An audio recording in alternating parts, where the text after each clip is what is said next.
ditemukan oleh Christopher Columbus pada tahun 14 Agustus 1498. Nah, Christopher Columbus ketemu benua Amerika seperti ini. Dan Christopher Columbus itu adalah orang yang pertama sesudah orang-orang Eropa menjelajah di benua Amerika. Karena orang-orang Eropa menjajah di benua Amerika itu adalah ingin mengambil sebuah perdagangan yang sangat sukses di benua Amerika. Nah, ini Christopher Columbus yang pertama kali penemu di benua Amerika ataupun benua Amerika Serikat. Dan yang kedua, itu ada suku bangsa Viking. Suku bangsa Viking itu adalah suku bangsa jahat. Kenapa disebut jahat? Karena mereka adalah seorang perampok yang ingin mengambil semua perdagangan yang ada di Amerika. Jadi dia merampok, pokoknya perbuatan jahat yang ada di Amerika diketuai oleh bangsa Viking. Yaitu adalah sejarah kemerdekaan Amerika Serikat. Pembentukan pemerintahan baru di Amerika Serikat itu seperti halnya pada pemerintah negara-negara lain. Bagian masih menggambarkan cara berpikir kaum revolusioner Amerika karena percaya bahwa kekuasaan dan kebebasan serta kemerdekaan terletak pada kutub yang berbeda. Mereka lebih memilih pemerintah desentralisasi ataupun bebas, atau yang sering disebut liberalisme, atau di negara Amerika itu kan sering dibilang pemerintahannya kan sangat bebas ya teman-teman. Jadi kewenangan eksekutif pada orang yang menjalankan pemerintah karena revolusioner memperoleh pengalaman politik pada masa perang kemerdekaan. Mereka tidak memiliki pandangan nasional dan tetap menganggap bahwa pemerintah negara bagian harus menjalankan dan memberikan pelayanan apapun kepada warganya. Nah, dan pembentukan pemerintahannya itu hanya memiliki kekuasaan kecil dan menunjukkan adanya gaya pemerintah provinsi yang berlangsung selama 1 abad sebelum meletusnya perang kemerdekaan. Yang kedua yaitu adalah Konvensi Philadelphia tahun 1787. Konvensi Philadelphia diawali dengan pertemuan Alexandria antara Virginia dan Maryland mengenai masalah pelayaran di Sungai Potomac pada tahun 1785. Pertemuan tersebut mereka merekomendasikan perlunya diadakan pertemuan lebih luas mengenai masalah perdagangan di seluruh Amerika Serikat.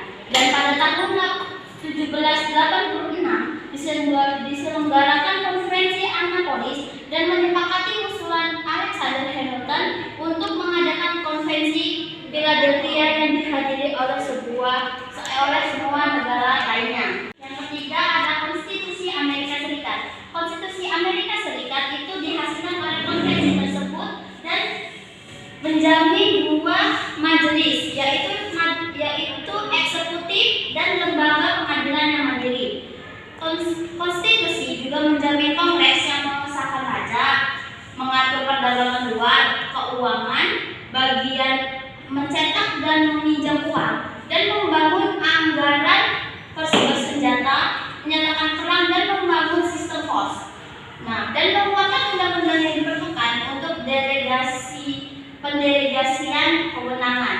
Sedangkan untuk melindungi para wakil rakyat berdasarkan undang-undang negara bagian dan akan menjabat selama 6 tahun.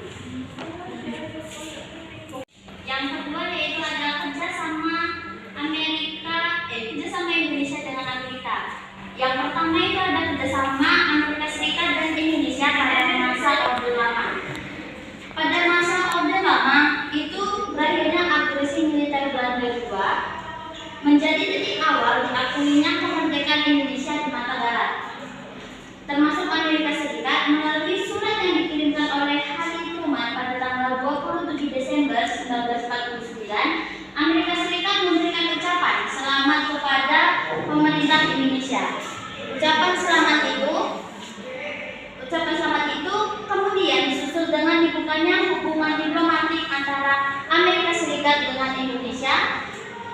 pada tanggal 28 Desember 1949 dengan dikirimkannya Florence Cranch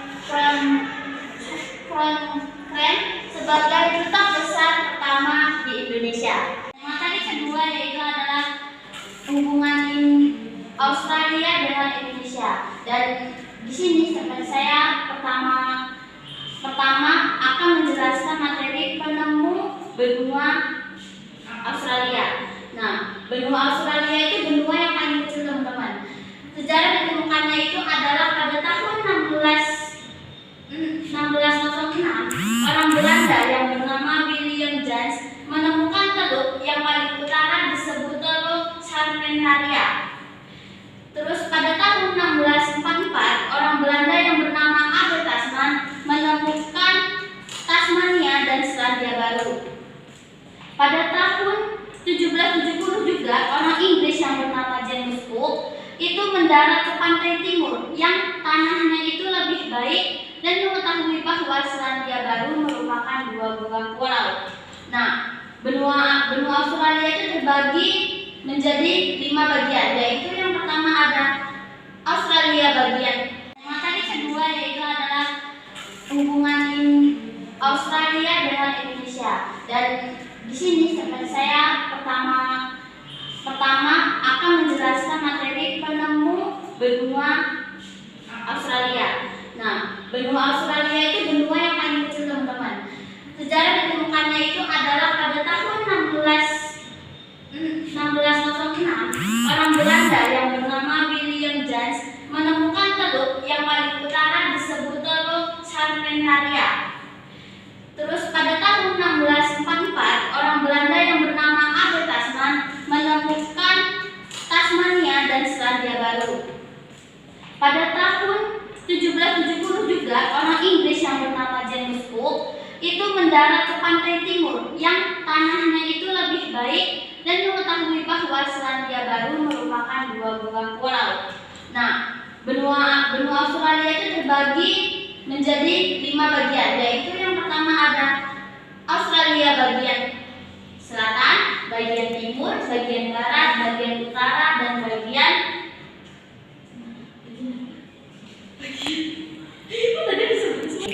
benua Australia itu dibagi menjadi 5 bagian ya teman-teman. Yaitu yang pertama adalah benua Australia bagian barat, bagian timur, bagian tengah, bagian selatan, dan bagian utara. Nah, di 5 bagian itu memiliki iklim dan cuaca yang berbeda-beda. Seperti di daerah bagian barat, yaitu daerah bagian barat itu memiliki 4 iklim. Iklim tersebut itu sangat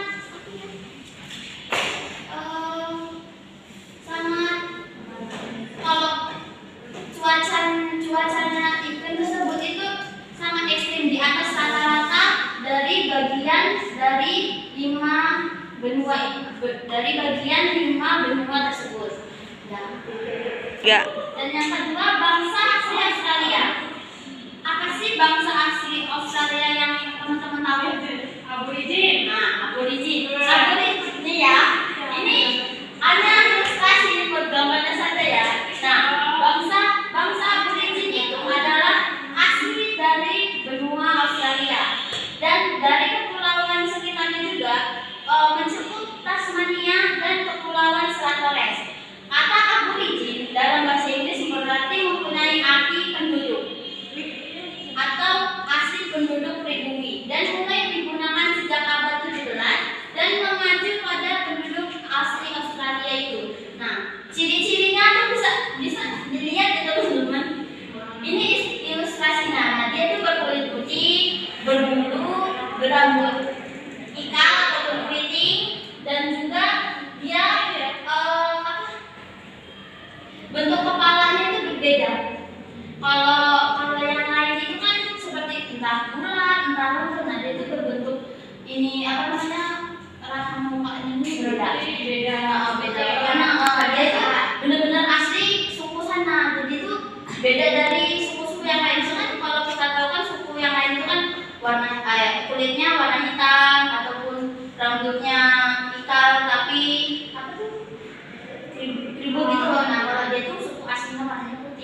Karena kenapa warna kulit jadi putih? Karena dia campuran antara orang-orang dari Eropa seperti Portugis, Spanyol, Belanda, sama Inggris. Yang kedua itu adalah penemuan benua Australia oleh bangsa Barat. Yang pertama itu ada bangsa Portugis sama Spanyol. Kenapa banyak pedagang Eropa bersaing untuk mendapatkan keuntungan dari perdagangan barang-barang di benua Australia itu? Karena seperti rempah-rempah, emas, sutra, dan sebagainya itu dibutuhkan oleh orang-orang Eropa. Dan juga bangsa Portugis dan Spanyol itu dari dulu identik dengan kesuksesan pelautnya dalam mengarungi samudra dan menemukan daerah baru. Yang kedua yaitu adalah pelayaran yang dilakukan oleh orang Belanda. Kedatangan bangsa Belanda di bagian timur itu sebagai penjajah, pedagang, dan pada abad 16 terjadi kejadian paling penting di Eropa, yaitu adanya reformasi yang sangkut pautnya dengan gereja dan keyakinan agama yang membelenggu. Kenapa dimaksudnya membelenggu? Karena bangsa Eropa itu yakin bahwa agama di sana tuh sangat kuat. Makanya dia membelenggu akibat konsekuensi politik dan perdagangan dari kepentingan manusia yang merupakan pengaruh dari Eropa yang telah mendunia. Yang selanjutnya yaitu adalah pelayaran dan penemuan yang dilakukan oleh bangsa Inggris. Seperti yang diketahui ya teman-teman, selama masa vakum tersebut bangsa Inggris mulai berpikir untuk menjelajah Australia. Orang Inggris telah melakukan penjajahan itu adalah William Dampier, dan bangsa Inggris melakukan ekspedisi ke Australia yang dengan dipimpinnya oleh James Cook. James Cook itu adalah orang pertama Eropa yang menancapkan bendera Inggris sekaligus mengklaim dataran tersebut adalah termasuk kekuasaan bangsanya dan menemukan daerah-daerah penting. Dan hubungan Indonesia antara Australia itu pasca reformasi itu ada 4 tokoh, yaitu hubungan di masa kejabatan B.J. Habibie, kedua Soekarno Putri, ketiga Abdurrahman Wahid, dan isu terorisme dan isu pemboman di Bali. Oke teman-teman, sekian saya kan sudah menjelaskan nih tentang Amerika dan Australia. Apakah ada yang ingin bertanya mengenai suku aborigin ataupun bangsa Australia ataupun bangsa Amerika? Silakan, boleh ditanya. Ya, boleh. Ingin bertanya kan? Oh ya, silakanlah. Apa bertanya? Enggak. Oke Mbak, apa pertanyaannya? Bagaimana Amerika Serikat dalam rangka menjatuhkan kekuasaan Soekarno dan digantikan oleh Soeharto? Oh, jadi pertanyaannya? Mbak, pertanyaannya? Jadi pertanyaan saya, bagaimana langkah Amerika Serikat dalam rangka menjatuhkan kekuasaan Soekarno dan digantikan oleh Soeharto? Terima kasih. Oke, berarti langkah Amerika Serikat dalam rangka menjatuhkan kekuasaan Soekarno dan digantikan oleh Soeharto, gitu ya. Oke.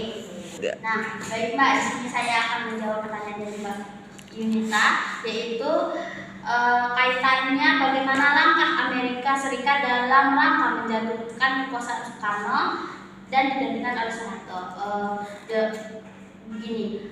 Upaya pertama yang dilakukan oleh Amerika Serikat itu adalah tahun 1957, Amerika Serikat melalui Central Intelligence Agency ataupun CIA melakukan operasi High Eisenhower yang mendukung kelompok pemberontak, yaitu Pemerintah Revolusioner Republik Indonesia atau PRRI dan perjuangan rakyat semesta atau permesta. Melalui operasi tersebut, Eisenhower alias Ike John yang pada masa itu merupakan Presiden Amerika berusaha menjatuhkan Presiden Soekarno, namun usaha itu gagal.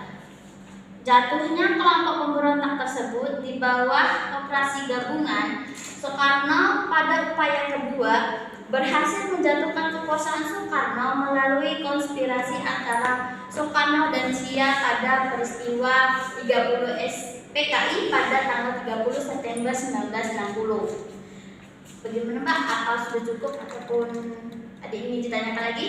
Cukup Kak, terima kasih.